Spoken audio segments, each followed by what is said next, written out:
On July 7, 2020, FBI Director Christopher Wray delivered a speech at Hudson Institute on China's influence in the U.S. More specifically, the highly sophisticated malign foreign influence campaigns orchestrated by the CCP that use methods including bribery, blackmail, and covert deals. Chinese diplomats also use both open, naked economic pressure and seemingly independent middlemen to push China's preferences on American officials. Mr. Wray further explained this middleman tactic. China will work relentlessly to identify the people closest to that official, the people that official trusts the most. China will then work to influence those people to act on China's behalf as middlemen to influence the official. These intermediaries, of course, aren't telling the American official they're Chinese Communist Party pawns. This FBI director closed his speech with a warning to Americans that Communist China has a fundamentally different system, which many Americans have misunderstood for decades.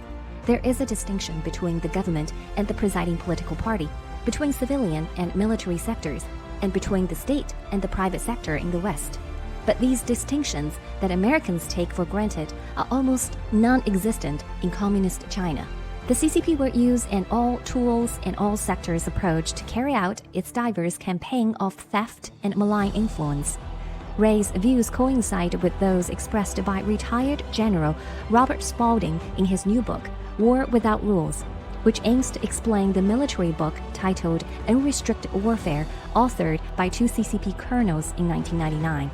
General Spalding bluntly states that the CCP is doing everything in its power to destroy the American way of life, and the only rule in CCP's unrestricted war is there are no rules. Are there CCP's middlemen in the American?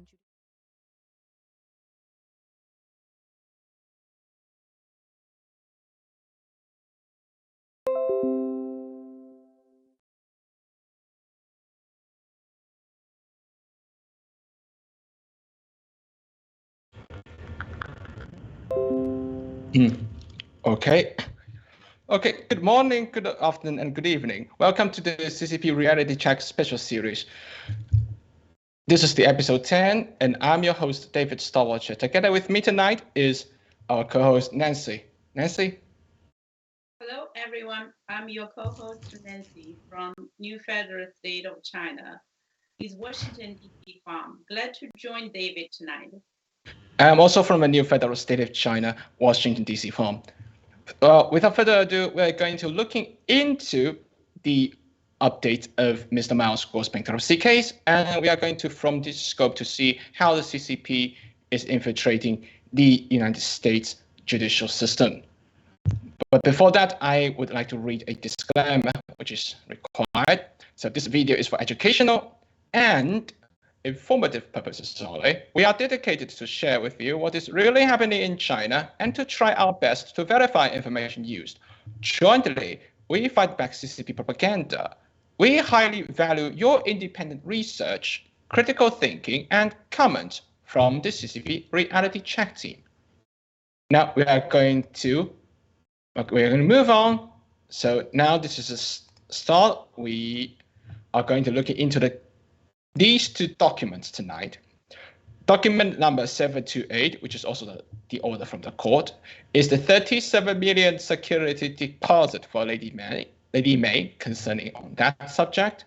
And document number 761, which authorizes Chapter 11 trustee to act in any foreign country on behalf of a state and granting related relief. Of course, that's the order of requesting the court to give the trustee the power to do so. But before we continue, we are going to look at Nancy is going to share a roadmap of the CCP's unrestricted lawfare against Miles Guo with us. Nancy? Here is the roadmap of CCP's unrestricted lawfare against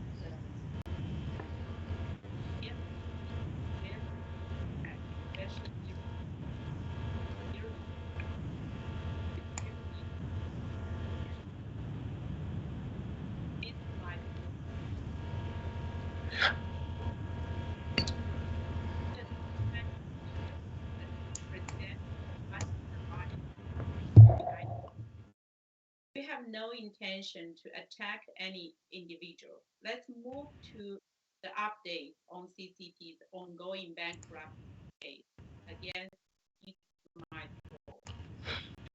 Thank you, Nancy. So we are going to look into the first person of these particular bankruptcy case, in particular, the parties and the people who are connected to the CCP regime. The first person is Luc Despins. We're looking quickly recapping is Luc Despins. And Luc Despins is a partner of Paul Hastings who has an apparent conflict of interest due to Paul Hastings' connection to CCP. And remember, Miles Guo is not only a dissident, but also the #1 enemy of the CCP. Now, Paul Hastings has been representing PAG in many cases, and PAG owned PAX, which is the plaintiff of Mr. Miles Guo's case. So now we are going to recap PAG's connections to Paul Hastings, which shows Luc Despins has a direct conflict of interest as a trustee. Let's move on to the next one. This one, we are going to quickly recap why PAG is connected to the CCP. Now, we know Luc Despins is a partner of Paul Hastings, but according to Mr. Miles Guo's intelligence, PAG's Wei Jianshan is a top-level spy that reported directly to Qishan Wang, CCP's vice president. And Miles Guo is not only Miles Guo is a dissident, but also the enemy of the CCP. So now we crop this news site, this news in this website screenshot. This is an example of PAG's connection to Paul Hastings, and in turn, Paul Hastings' connection to the CCP. We look into the next one to get further. This is the Qishan Bank website, and in here, Paul Hastings is being listed as Qishan Bank's Hong Kong legal assistant. We move on to see even furthermore to see how Paul Hastings is linked to the CCP through Qishan Bank. We move on to the next slide. Okay, all right. So this we see in the red circled area.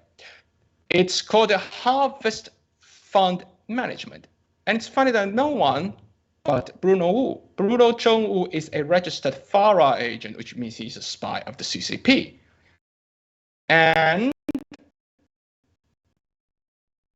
in the next slide, we are going to quickly recap how Paul Hastings is connected to the CCP through this slide. We move on to the next one. Okay, just here.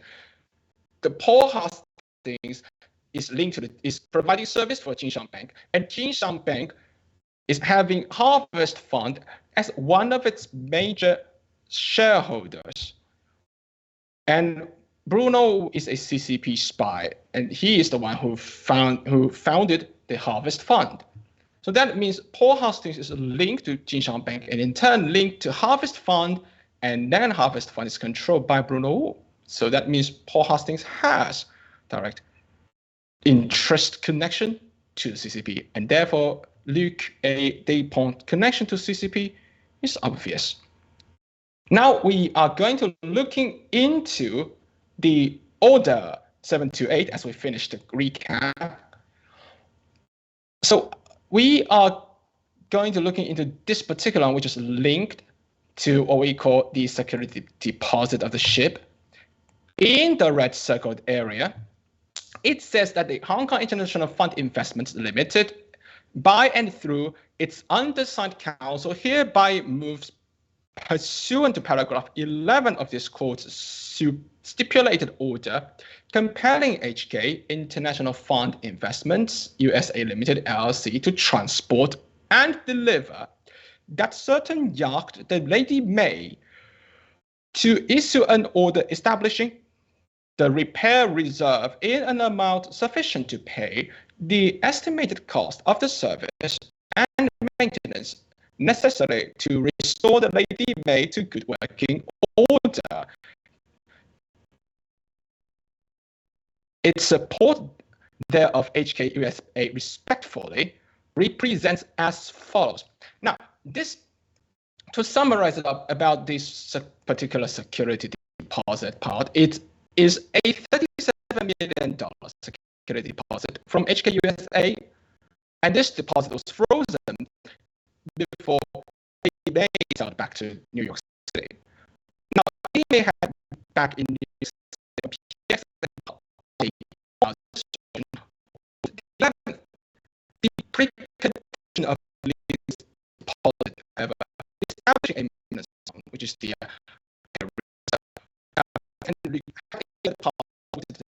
fee for AVA highest quotation is $759,836.41. Insurance will cover the majority of the maintenance fee.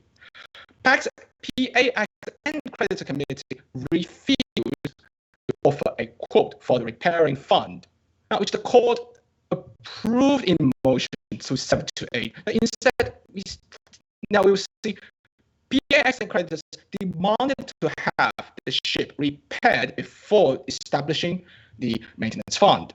PAX and the credit committee wanted to continue freezing this $37 million security deposit, while the HKUSA demanded to establish the maintenance fund and release the $37 million security deposit.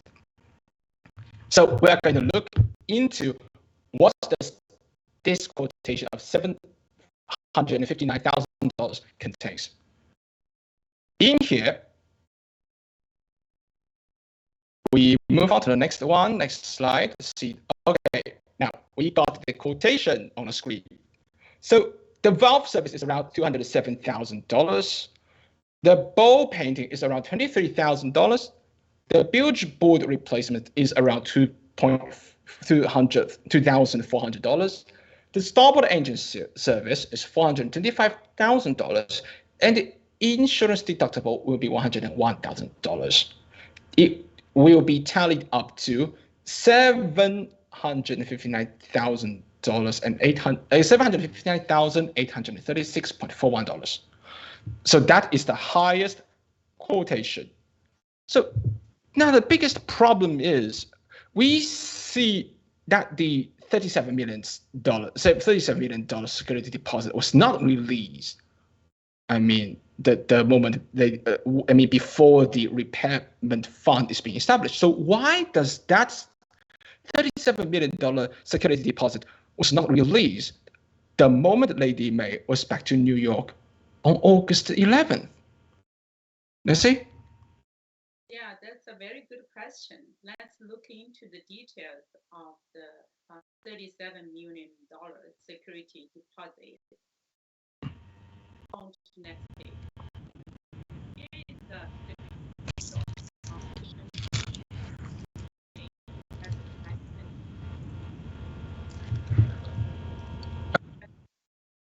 Nancy.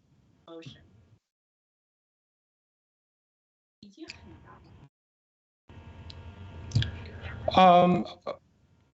Please continue. This is a screenshot from motion 7 to 8, right? As we can see, the escrow back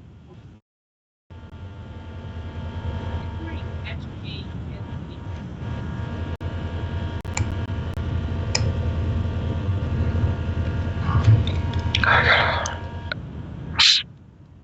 Nancy, excuse me, but I think your mic is being cut off and I cannot hear your voices coming out of your mic.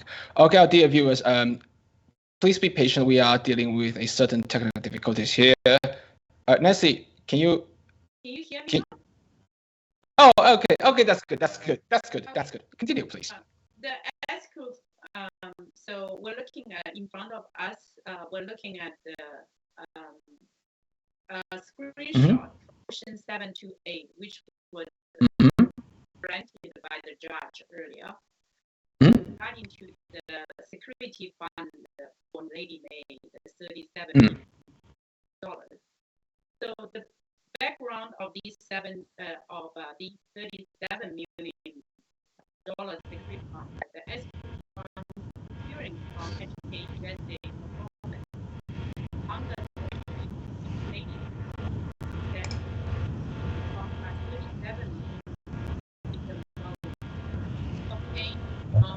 Himalaya International Financial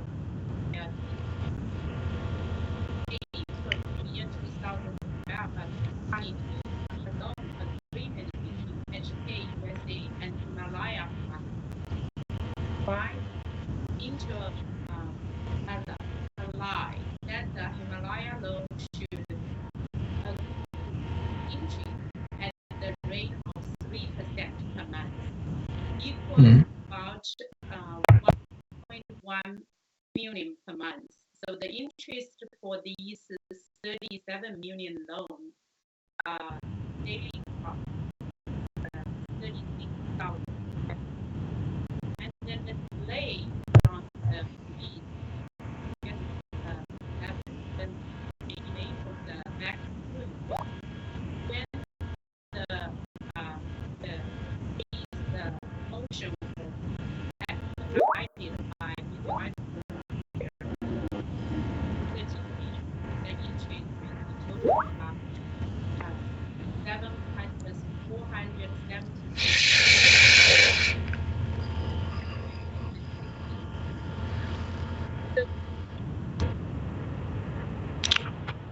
Okay. All right. So thank you very much, Nancy. So our dear viewers, if you have difficulty to hear Nancy really clearly, I would like to help you to recover some of the important points she has mentioned. Thank you very much, Nancy. So she mentioned that the interest, what she's saying is that there's an interest in this document which says it will be $36,666 per day.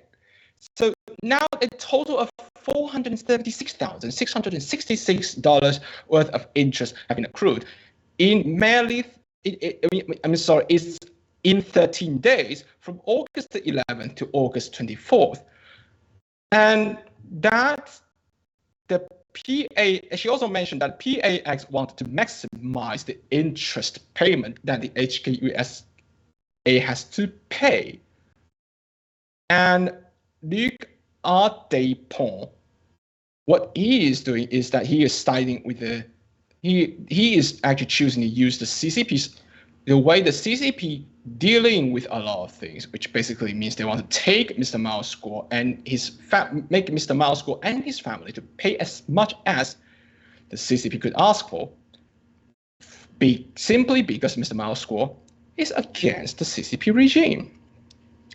So thank you very much, Nancy. And now we're going to looking into the document order 717, which is an Eerie request.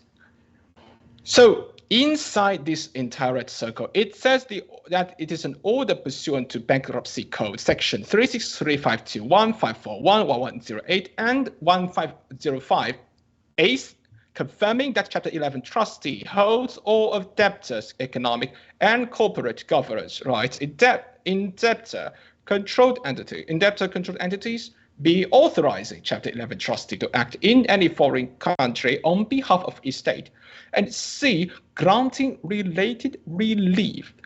So there's one thing very important here, is that inside this particular document, this particular order, Luc Despins even wanted Mr. Miles Guo. We will talk about that later, of course. But for now, Nancy, I would like to ask a question. Why would Luc Despins, a bankruptcy trustee, would like to have authorization to act in any foreign country on behalf of estate and grant of the estate of Mr. Miles Guo and granting related relief? Nancy, so why would he want to acting in that way? Nancy? Yeah, his rights was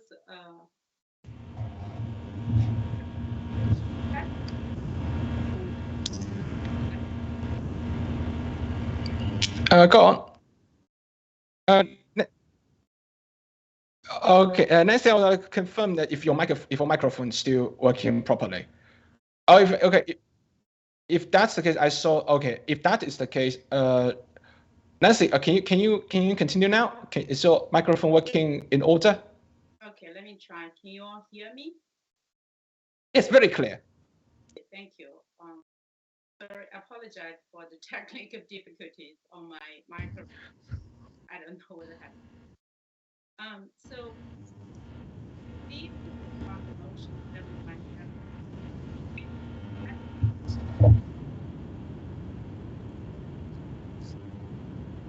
have. Nancy, okay.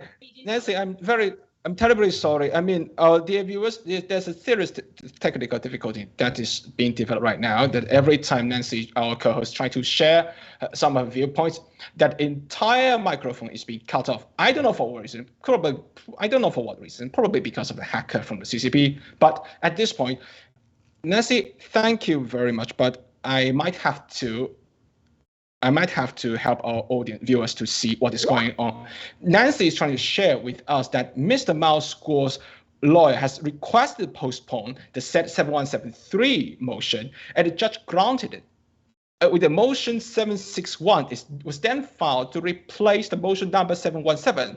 So now we are going to move on to the motion number 761 to see what's going on here. So number 761 laid out detailed reason on doing against the unprecedented request listed on motion 717. So in this particular red circled part, it says, for reasons set forth below, Harris, the debtor has a substantial possibility of success of his appeal. The relief granted in paragraph 3b of the order is extraordinary, without any review of the relevant documents of communications, assuming this court is appropriate court to conduct such a review, which it is not.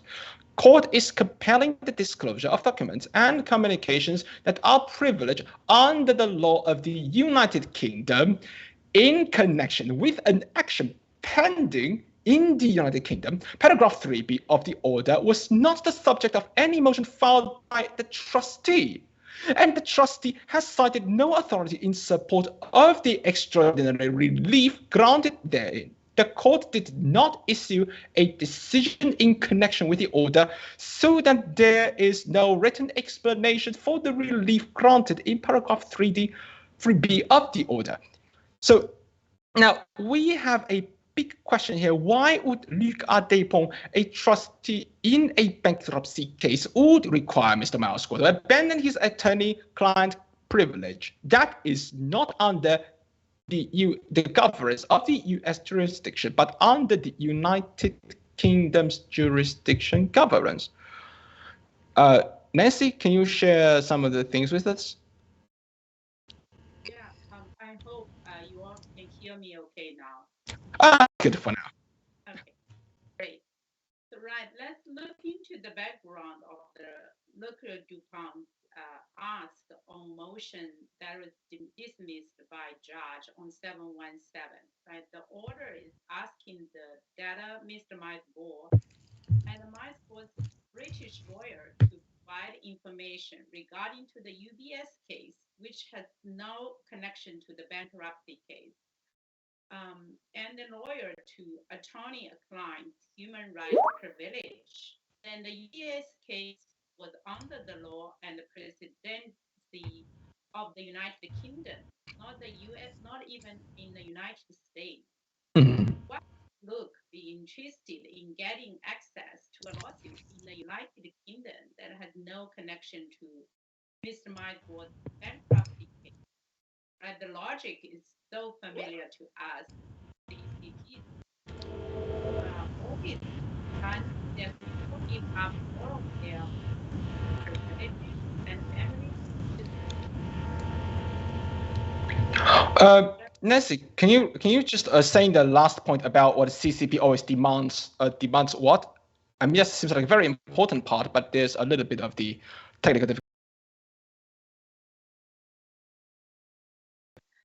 The CCP always demands to give up all of their properties, life, and even families to the CCP regime. Oh my goodness. The regime determines the status and what the people can get or not. So we trusted on giving this privilege, which is the human right. Right? It's legal, right? Unprecedented. This is the quote from the judgment. Right? Definitely, it's not complete. And then Judge Manning didn't grant us the 6th of September. Thank you very much, Nancy. So, Nancy, you are very right about the last bit, which says, we have to ask ourselves, could Luc be trusted on this? That is to give up a privilege that is not only just a human right, but a legal right and a legal privilege. This request is indeed unprecedented. And as you said, Luc did, and we also see in the document, Luc did not convince Judge Manning during the September 6th hearing. So there will be another hearing on September the 12th, next Tuesday, which is the day after tomorrow. It will be going through the pending motion number 728 and 761. So please stay tuned. So we are now coming close to a conclusion. Of tonight's episode. We move on to the next slide. Now we do a recap of the background again. People involved in this, we see in this picture, these are the people involved in CCP unrestricted lawfare against Mr. Miles Guo. Bruno Zhongwu is the mastermind behind this unrestricted lawfare. We share the cases of George Higginbotham, Joe Lowe, D.K. Lam Davis, and Elliot Brody, who have all pleaded guilty. We also shared the lawsuits of Pras Michel that is still in progress. We believe the United States judicial system will serve the rule of law. So please stay tuned for our next episode. Again, I am your host, David Starwatcher. Nancy. And thank you very much for joining us tonight. And despite some of the technical difficulties, and thank you that you have, we'd like to especially thank you that you have continued to be with us until the end. And thank you for all the viewers who have engaged in the live chat section with us. But because of the time limit, we have to end this episode for now. So we'll be seeing you next time. Have a good night. Everyone. Bye.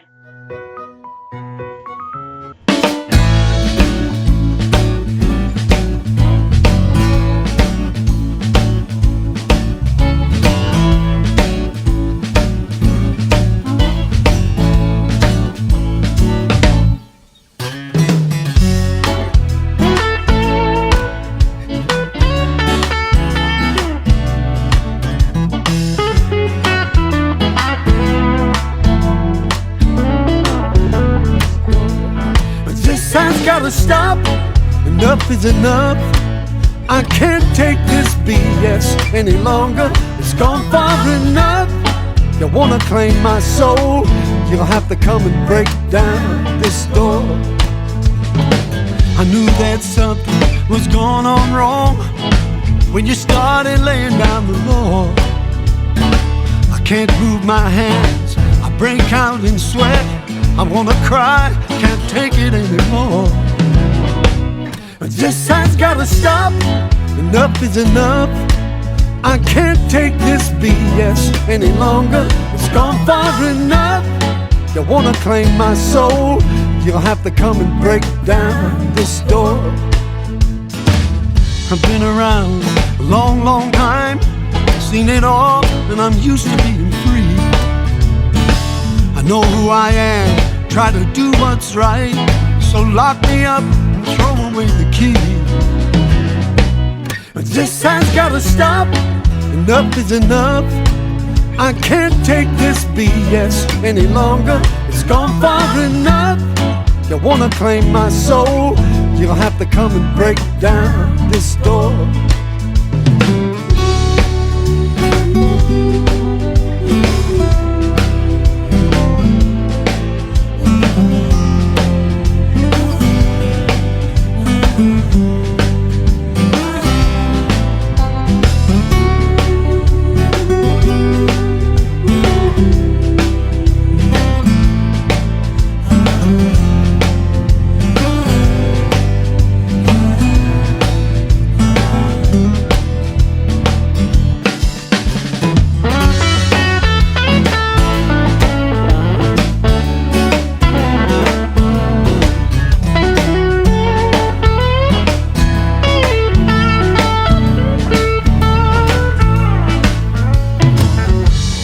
Thinking of my kids, what's left for them.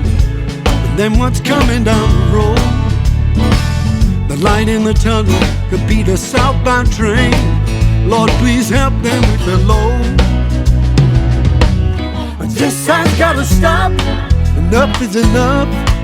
I can't take this BS any longer. It's gone far enough.